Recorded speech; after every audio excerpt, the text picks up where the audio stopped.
Hello my friends, and welcome to the channel. Today we're going to be embarking on a custom build of the Real Grade Akatsuki Gundam. Part of the reason why the Akatsuki Gundam is so expensive is because of the gold chrome plating on the kit, but that doesn't matter because we're going to be stripping it so we can paint it a nice metallic / pearlescent color of gold rather than the plating. A lot of builders seem to think that the plating looks cheap, like a cheap kind of toy, so we're going to replace that with some nice paint. We're also not going to be using the in-box stickers, that way they don't mess up the finish of our gold paint. The very first thing we need to do before we embark on this build is cut all the gold pieces out, that way we can soak them, because it's going to take a little bit of time to soak these parts and remove all of the chrome plating off these pieces.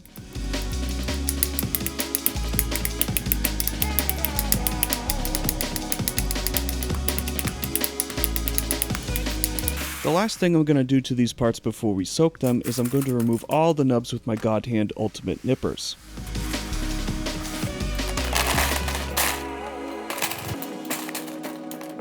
To remove all this chrome plating, first we're going to do a soak in ZEP 505 Fast Degreaser. I got this from Tractor Supply, and it's just a typical kind of tool or engine degreaser that we're going to use here. ZEP 505 does a great job of removing the plating while also being safe for the plastic, so we're not going to have to worry about melting the plastic underneath all of this plating. While the ZEP 505 degreaser is working its magic on the gold-plated parts, I'm going to be using Tamiya Accent Color Black on the inner frame and the other colored armor pieces.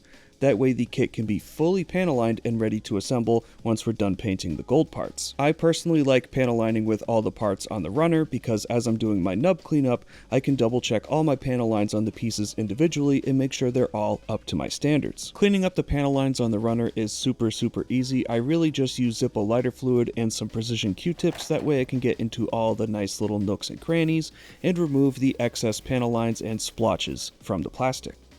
The gold-plated parts have been soaking for a few hours now, but to get these fully down to their bare plastic, we're going to have to soak them again because the gold chrome is on top of a layer of silver chrome. This old toothbrush here is helping with the aggressive negotiations to get the gold chrome off. With the gold chrome scrubbed off, it's now time to soak the silver chrome section to get it down to the bare plastic.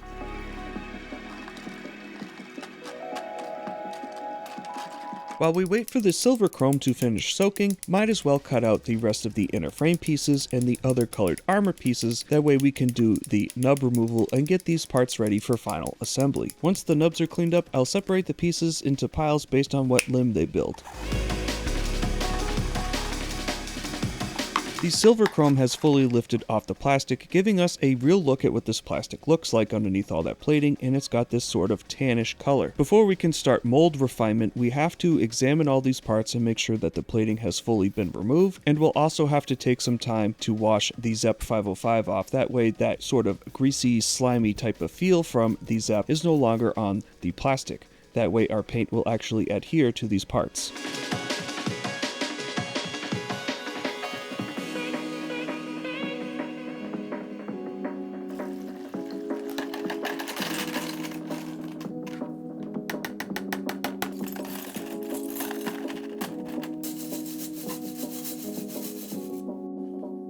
The parts have been washed off, and now it is time to dry all these parts. So it's going to take a little bit of time to air dry on these paper towels because we want to make sure these parts are fully 100% dry before we put any form of paint on it.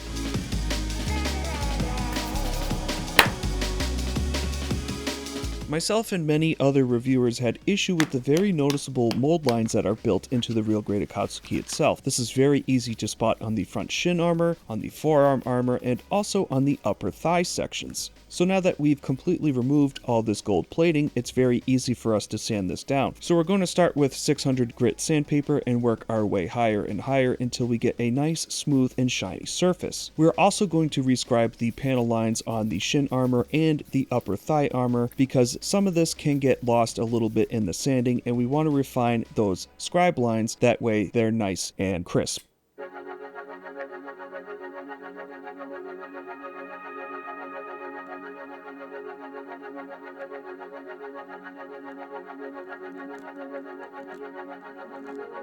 As you can see, we did a pretty decent job removing that mold line, so we're just going to have to continue that on the forearm armor as well as the upper thigh armor. I'm not going to show all of it because we would be here forever if I showed all this sanding, but you get the gist.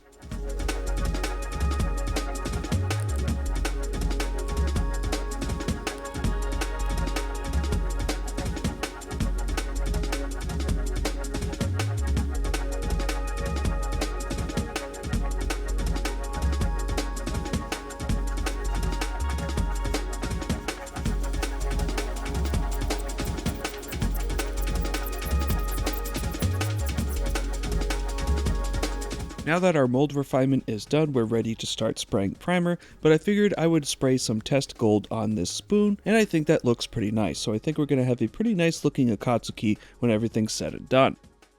So I planned out my paint job for the Akatsuki by following the manual, because we have 3 different types of golds here. We have a matte gold, a yellow gold, and a copper gold. All of the gold pieces here are going to be primed with Mr. Surfacer 1000, that's my favorite primer to use. And for the lighter gold color, we're just going to spray the Gaia Notes 132 Pearl Gold straight on top of Mr. Surfacer 1000, that way it's a lighter gold. But for the copper gold pieces, we're going to spray a layer of black paint on this, that way it's going to be a nice darker gold color while still using the pearl gold. So I think this is going to be a nice mix of these gold colors. The matte gold is going to stay as it is out of the box, as I still think that has its utility here with these separate gold colors. So there's going to be no change with those. I compared the matte gold pieces with the test spoon, and it looks like it's all going to blend nicely and give us those different contrasting gold colors on the completed model kit. So I'm really excited to spray all these and get it assembled.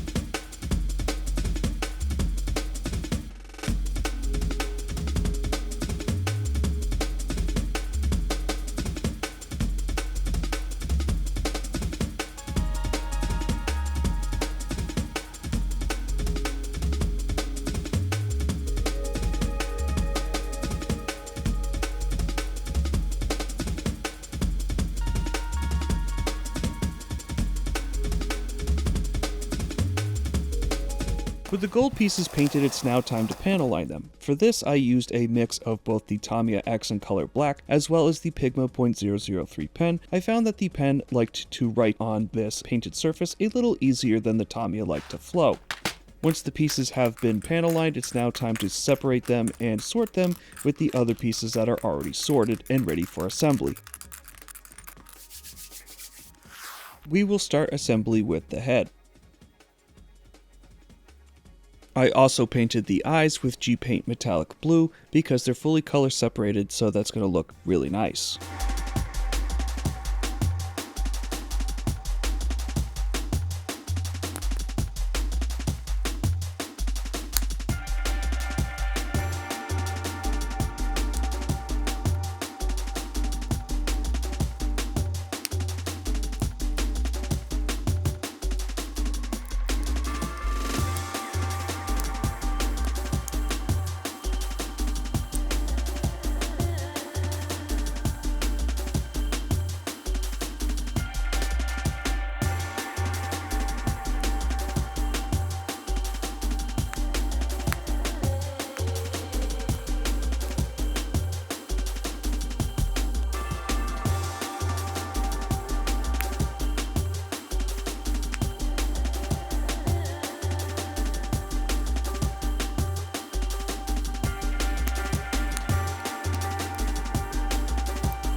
To fix the hip joint issue of the Real Grade Akatsuki, I purchased the 107 Toys hip joint replacement off eBay, and that fixes the Akatsuki instantly.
Now that assembly is completed, it's time for water slide decals, and luckily Delpy was able to release these decals relatively quickly after the release of the Akatsuki itself.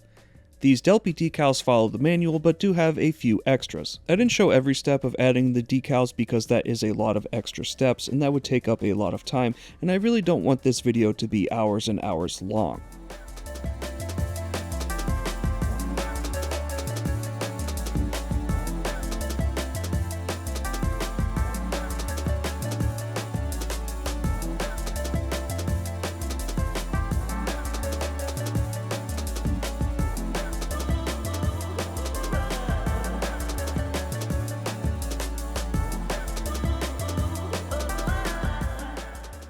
With the decals added and the setter and softener having dried for 24 hours, it's time to apply our final gloss clear coat. For this I'm using Gaia Notes EX03 Gloss Clear, and it comes out really nice.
Now that the clear coat is dry, it's time to complete the Akatsuki.